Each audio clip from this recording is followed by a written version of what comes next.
নারী সংস্কার কমিশনের প্রতিবেদন বাতিল সহ 12 দফা দাবি হেফাজতের মহাসমাবেশে। গাজীপুরের কোনাবাড়িতে ঝুট গুদামে আগুন নিয়ন্ত্রণে। প্রকল্প নেওয়ার 6 বছর পর শুরু হলো যশোর ইপিজেড এর কাজ।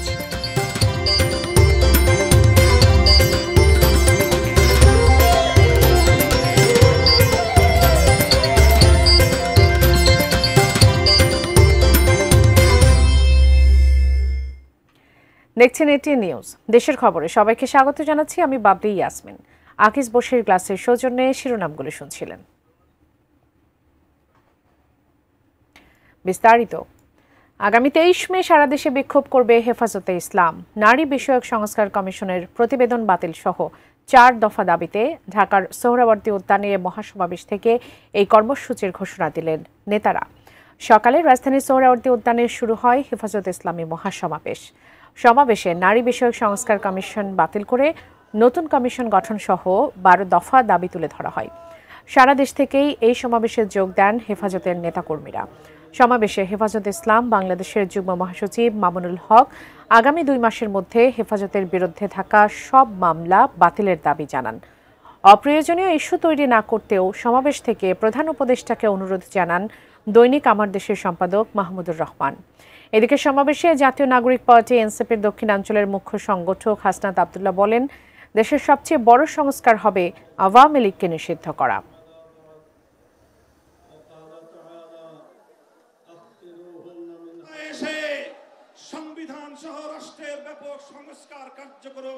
আমাদের দেশের সবচেয়ে বড় সংস্কার আওয়ামী লীগকে নিষিদ্ধ করতে হবে।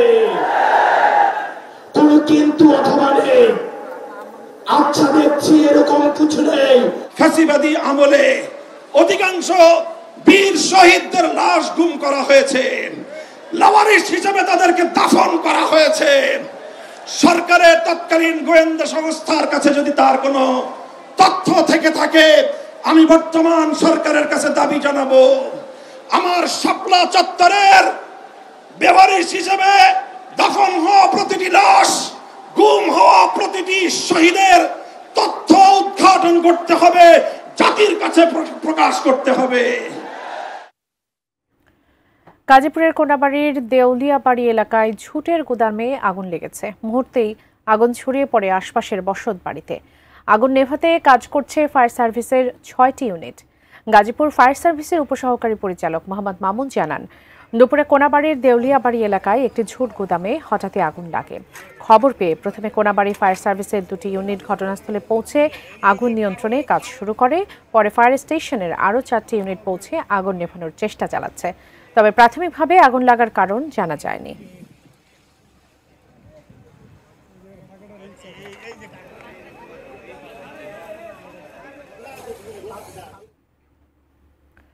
দর্শক, চট্টগ্রাম বিমানবন্দর থেকে সরাসরি হজ ফ্লাইট যাচ্ছে আজ বিকেল 5:30টায় শাহ আমানত আন্তর্জাতিক বিমানবন্দর থেকে 419 হজযাত্রী নিয়ে মদিনার উদ্দেশ্যে ছেড়ে যাবে প্রথম ফ্লাইট। সেখানে আছেন প্রতিনিধি মনিরুল ইসলাম পারভেজ। বিস্তারিত জানতে যুক্ত হচ্ছে তার সঙ্গে। পারভেজ আছেন সেখানে।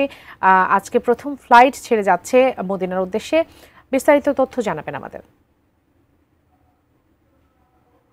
আপনি যেমনটি বলছিলেন যে 419 জন যাত্রী অর্থাৎ প্রথম হজ ফ্লাইটে ওনারা যাচ্ছেন, আর চট্টগ্রাম থেকে 17টি ফ্লাইট পরিচালনা করবে বলে আমাদেরকে জানানো হয়েছে। আর আজকে প্রথম দিন আমরা সিটি মেয়রকে দেখেছি, উনি এখানে এসেছেন প্রধানমন্ত্রী হিসেবে, এসে সবার সাথে কুশল বিনিময় করছেন এবং আনুষ্ঠানিক একটি উদ্বোধন হচ্ছে, যেহেতু চট্টগ্রাম মদিনা যে হজ ফ্লাইটটি সেটি আনুষ্ঠানিকভাবে যদি যাচ্ছে, সিটি মেয়র এসে এটি আনুষ্ঠানিকভাবে উদ্বোধন করছেন। এবং ওনার সাথে এখানে গ্রুপ ক্যাপ্টেন রয়েছেন আব্দুল্লাহ আলমগীর, উনি রয়েছেন। উনি আনুষ্ঠানিকভাবে সকল যারা হজ যাত্রী রয়েছেন তাদেরকে কিন্তু আনুষ্ঠানিকভাবে বিদায় দিচ্ছেন। আপনি দেখতে পাচ্ছেন এখানে হজ এজেন্সি নেতৃবৃন্দ রয়েছেন, সব মিলে এই যে 419 জন যাত্রী যে প্রথম 5:30টায় যে এখানে যাবেন তারা কিন্তু অপেক্ষা রয়েছে, অর্থাৎ তাদের মূল আনুষ্ঠানিকতা শুরু হয়েছে। এখন আনুষ্ঠানিকভাবে তাদেরকে বিদায় জানাচ্ছেন, সিটি মেয়র এই বিদায়টি কিন্তু জানিয়েছেন। আর আমরা আপনার মাধ্যমে এখন যারা হজে যাচ্ছেন তাদেরকে একটু দেখাচ্ছি। এবং এটি আসলে চট্টগ্রাম থেকে এইবারই প্রথম না, এর আগেও প্রথম এইভাবে হজ ফ্লাইট চালু হয়েছিল। তবে যেহেতু 17 ফ্লাইট যাবে, একজন হাজিকে যুক্ত করে শেষ করব। যাচ্ছেন চট্টগ্রাম থেকে সরাসরি, কেমন লাগছে? ভালো, আলহামদুলিল্লাহ অনেক ব্যবস্থাপনা, অনেক খুব সৌন্দর্য আছে। মেয়র মহোদয় উদ্বোধন করেছেন আজকে চট্টগ্রাম থেকে প্রথম হজ ফ্লাইট। এটা আমাদের জন্য সৌভাগ্যের বিষয়, আমাদের গৌরবের বিষয়। মহান আল্লাহ যেন আমাদের এই হজ ব্রত কবুল করেন সে আশাবাদ ব্যক্ত করি, সে প্রার্থনা করি। সবাইকে আপনাদেরকে ধন্যবাদ জানাচ্ছি। যে একজন হাজিকেও যুক্ত করে নিয়েছিলাম, উনি যেমনটি জানাচ্ছিলেন যে চট্টগ্রাম থেকে ওনারা যাচ্ছেন এবং ওনার এই মানুষের যে ব্যবস্থাপনা সেটাই ওনারা খুব সন্তোষ প্রকাশ করেছেন, অর্থাৎ সবাই খুব সন্তুষ্ট। আর আনুষ্ঠানিকভাবে সিটি মেয়র এই সবাইকে অবশ্যই এই বিদায়টি জানালেন। সব মিলে এই 5:30টায় এই ফ্লাইটটি চট্টগ্রাম শাহবাগ বিমানবন্দর থেকে ছেড়ে যাবে। তো হাজিদেরকে নিয়ে বা হাজিদের যাত্রা নিয়ে আমার কাছে এয়ারপোর্ট থেকে এতটুকুই রয়েছে। আপনাকে ধন্যবাদ। দর্শক, চট্টগ্রাম থেকে আজ হজ ফ্লাইট শুরু হচ্ছে, সে খবর জানাচ্ছিলেন সহকর্মী মনিরুল ইসলাম পারভেজ। প্রকল্প গ্রহণের দীর্ঘ 6 বছর পর শুরু হয়েছে যশোর ইপিজেডের নির্মাণ কাজ। প্রকল্পের ধীর গতি ও জমি অধিগ্রহণের টাকা পরিশোধ না করায় স্থানীয়দের মনে অসন্তোষ থাকলেও তারা চান দ্রুত শেষ হোক কাজ, যাতে এই অঞ্চলের মানুষের কর্মসংস্থানের পাশাপাশি অর্থনৈতিক প্রবৃদ্ধি ঘটে। যশোর থেকে নজরুল ইসলাম মল্লিকের তথ্য ছবি নিয়ে ডেস্ক রিপোর্ট। 2019 সালের নভেম্বর মাসে যশোরের অভয়নগর উপজেলার প্রেমবাগ ইউনিয়নে যশোর ইপিজেড প্রকল্প অনুমোদন দেয় সরকার। প্রায় 503 একর ভূমির উপর 438টি প্লট তৈরির পরিকল্পনা, যেখানে বিদেশি বিনিয়োগকারীরা শিল্প প্রতিষ্ঠান গড়ে তুলবেন। প্রকল্প বাস্তবায়নে জমি অধিগ্রহণ করা হলেও গতি পাচ্ছিল না ভূমি ও অবকাঠামোগত উন্নয়নের কাজ। অবশেষে দীর্ঘ 6 বছর পর আরসিসি খাল খননের মধ্য দিয়ে শুরু হয়েছে প্রকল্প বাস্তবায়নের কাজ। তবে জমি অধিগ্রহণের অধিকাংশ টাকা পরিশোধ না করেই শুরু করা হয়েছে কাজ। এতে জমির মালিকরা অসন্তুষ্ট হলেও তারা চান দ্রুতই শেষ হোক প্রকল্পের কাজ। এতে তাদের অন্তত 1.5 লাখ মানুষের প্রত্যক্ষ কর্মসংস্থানের সুযোগ হবে। আমাদের টাকাগুলো না দিয়ে এই কাজটা শুরু করা হয়েছে, এজন্য আমরা অনেক দুঃখ প্রকাশ করতেছি। ইপিজেডটা খুব দ্রুত শুরু হয়, এখানে একটা কর্মসংস্থানের ব্যবস্থা হয়, কিন্তু তাও হয়নি, অথচ আমরা টাকা পয়সাও পাইনি। প্রস্তাবিত যশোর ইপিজেডটাকে দৃশ্যমান জায়গায় আমরা দেখতে চাই। এখন একটা বরাদ্দ গত গভর্নমেন্টের সময় ছিল যে অবকাঠামো নির্মাণের জন্য, এখন সেইটা বরাদ্দটা মনে হয় এখন আর সে বরাদ্দটা নাই। অতএব এই গভর্নমেন্টের কাছে আমাদের দাবি যে ওই বরাদ্দটা যাতে আবার পুনর্বহাল করা হয়। শুরু করতে বিলম্ব হলেও নির্ধারিত সময়ে কাজ শেষ হবে বলে আশা প্রকল্প পরিচালক ও জেলা প্রশাসকের। ফিজিক্যাল অগ্রগতি আমাদের প্রায় 20% আর ফিনান্সিয়াল অগ্রগতি 17%। এখন আমরা চেষ্টা করব নির্ধারিত টাইমের মধ্যে শেষ করার জন্য আমাদের তরফ থেকে। ক্ষতিপূরণের টাকা দেওয়ার চলমান রয়েছে।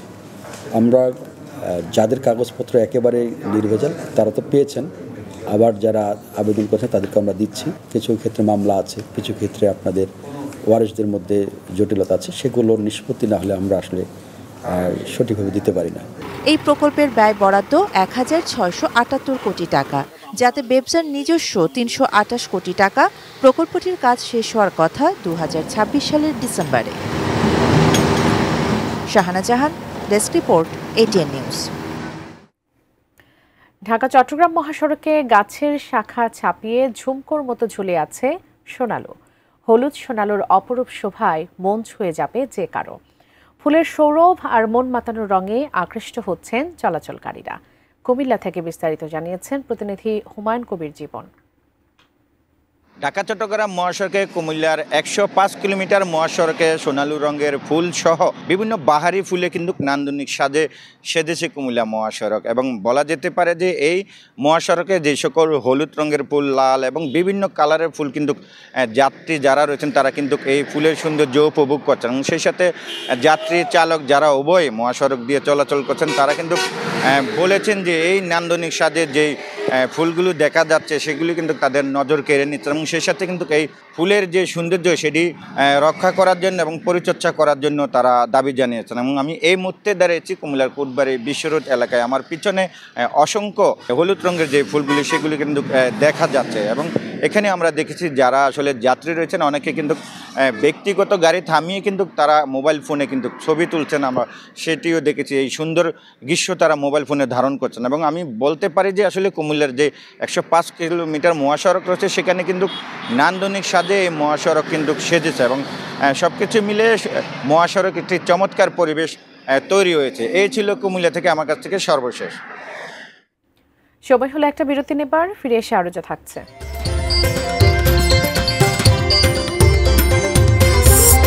পরিত্যক্ত ভবনেই চলছে শৈলকুপা সাব রেজিস্ট্রার অফিস। নেত্রকোনায় বোরো ধান কাটার উৎসব।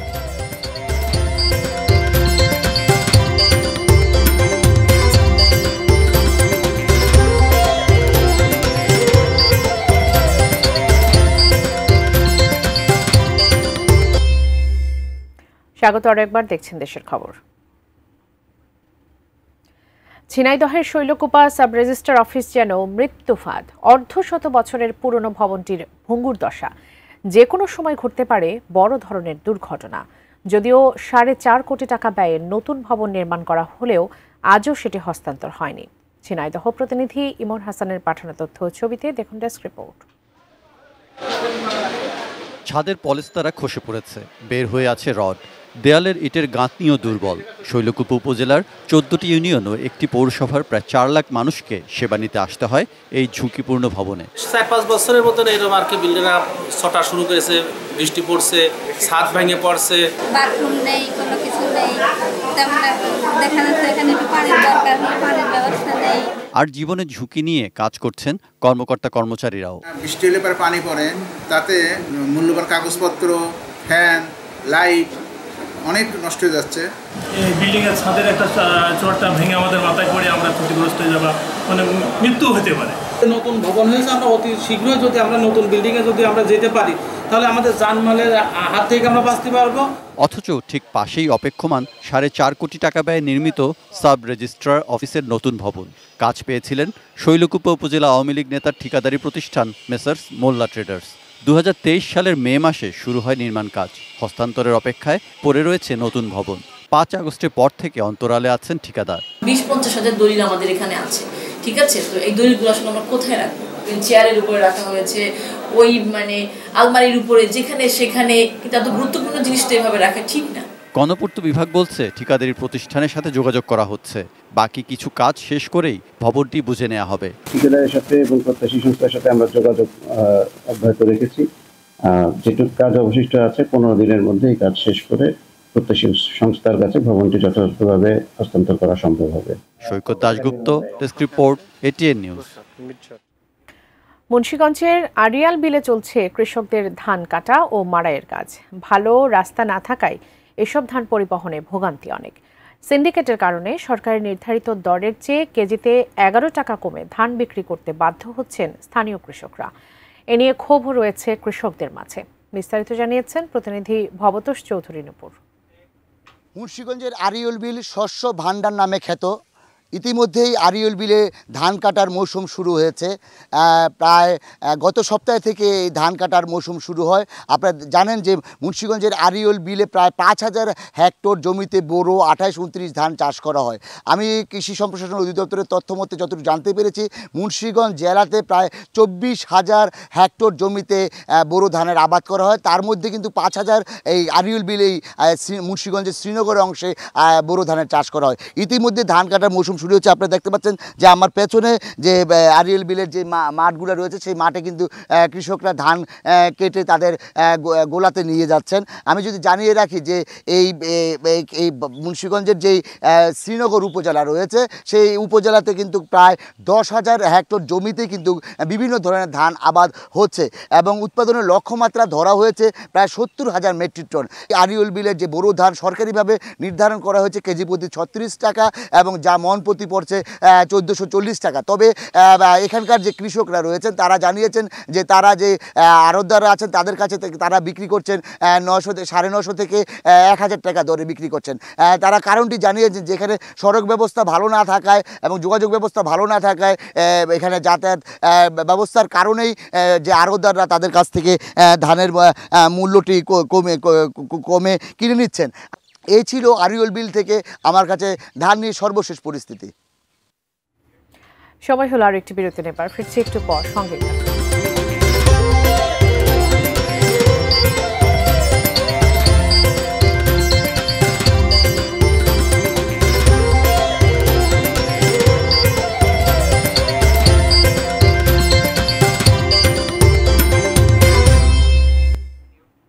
স্বাগত আরো একবার, দেখছেন দেশের খবর। খাদ্যে উদ্বৃত্ত জেলা নেত্রকোনার হাওর অধ্যুষিত খালিয়াজুড়ি, মদন, মোহনগঞ্জ সহ 6টি উপজেলায় পুরোদমে চলছে বোরো ধান কাটা। কৃষকরা ব্যস্ত সময় পার করছেন তাদের প্রধান ফসল ঘরে তোলার কাজে। নেত্রকোনা থেকে প্রতিনিধি শামীম আহমেদের তথ্য ছবিতে দেখুন ডেস্ক রিপোর্ট। নেত্রকোনার হাওড়াঞ্চলে বোরো ধান কাটা শুরু হয়েছে। ধান কাটা, মাড়াই ও ঝাড়াই নিয়ে এখন যেন উৎসবের আমেজ বিরাজ করছে হাওর এলাকার মানুষের মাঝে। সকাল থেকে সন্ধ্যা পর্যন্ত বোরো ধান ঘরে তোলায় ব্যস্ত সময় পার করছেন কৃষকরা। ধান কাটার কাজে বেড়েছে আধুনিক কৃষি যন্ত্রের ব্যবহার। পয়সা যায় তো কিন্তু মনে করেন যে আমরা একদিনে কাটলাম 100 কাটা, 150 কাটা, 200 কাটা, যেমন এক গৃহস্থে এই মনে হয় যে 2 ঘন্টার ভিতরে 4 ঘন্টার ভিতরে কাটি। ধান কাটার মেশিন দিয়ে তারা দ্রুতই ধান কাটতেছে, কোনো পরিশ্রম ছাড়াই ধান উত্তোলন করতে পারতেছে আর কি। এবছর জেলায় 1,85,320 হেক্টর জমিতে বোরোর আবাদ হয়েছে। এর মধ্যে জেলার হাওর উপজেলা, মদন, মোহনগঞ্জ ও খালিয়াজুড়ির নিচু এলাকায় চাষ হয়েছে 54,840 হেক্টর জমিতে। ভালো দাম নিশ্চিত করতে বাজার সিন্ডিকেটের ওপর সরকারকে নজরদারি বাড়ানোর আহ্বান কৃষকদের। প্রাকৃতিক কোনো দুর্যোগ না হলে দ্রুতই হাওরের শতভাগ ধান কাটা শেষ হবে বলে আশা কৃষি বিভাগের। দাওয়াটা তুলতেছি, বৃষ্টি বাদল নাই। 200 টাকার মধ্যে 8 মন ধরে ধান হয়েছে, 10 মন হইতেছে। আর খেতে হইতো বাম্পারি আল্লাহ দিয়েছে। ধান ধরো যা আছে আমরা চলে, আমরা খুশি না। মাঠ পর্যায়ে যাতে কৃষক ভাইদের ধান কাটা নিয়ে যাতে কোনো ধরনের সমস্যা না হয় সেই হিসেবে এদিক থেকে আমরা কৃষি সম্প্রসারণ অধিদপ্তর মাঠ পর্যায়ে মনিটরিং সহ একটি সমন্বয় রাখছি এবং আমাদের যে লক্ষ্যমাত্রা আছে সেই লক্ষ্যমাত্রা হচ্ছে এই বছর আমাদের উৎপাদন আরো বেশি হবে বলে আমরা আশা করছি। Shamsul Arefin, desk report, ATN news. এই ছিল দেশের খবরে। এতক্ষণ সঙ্গে থাকার জন্য ধন্যবাদ সবাইকে।